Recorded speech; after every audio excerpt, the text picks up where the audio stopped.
End of February 2020, my son, friend and I went to Charlotte to the CIAA tournament. Stayed downtown Charlotte in the W in the hotel, and it was people everywhere. It was a great event to go to. My first time experiencing it.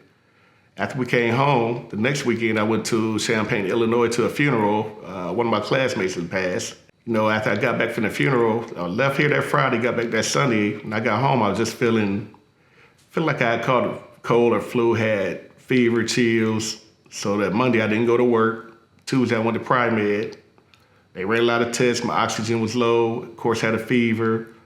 They told me I had pneumonia, sent me home. And Wednesday, the doctor at urgent care called me back in and asked me to come back into the office because I saw the nurse practitioner the day before. When I got back to the office, he advised my wife to take me to the emergency room because my oxygen levels had dropped more than the day before. And once I got to the hospital, they ran a lot of tests, and they just said, hey, we're going to keep you overnight for observation. And the next day, I guess my heart rate dropped, my blood pressure dropped, and so they rushed me to the ICU. And that was on March 12th, and on March 13th, I was in the ICU, and I had two nurses that were assigned to me, and I noticed people kept walking by, looking in my window, and a couple hours later, I was watching the news, and they're like, oh, Alabama has its first COVID case. I'm thinking, oh, that's weird. And then I started getting phone calls, and my nurse finally told me he'd try to figure the right time to tell me that it was me. So once he told me it was me, I wow.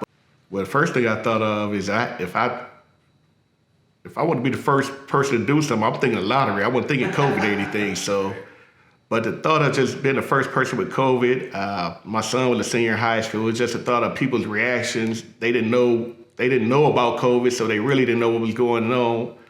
So I think people looked at myself and my family like I kind of had the plague, a blue-blooded plague or something. It's like I had a disease, and I brought it here to Alabama, and I felt some type of way. As far as emotional, my spirits were down. I believe you hear people talk about the COVID and having everlasting, or having COVID longevity disease or after effects of COVID. And I think I kind of have some PTSD about it because I still think about it.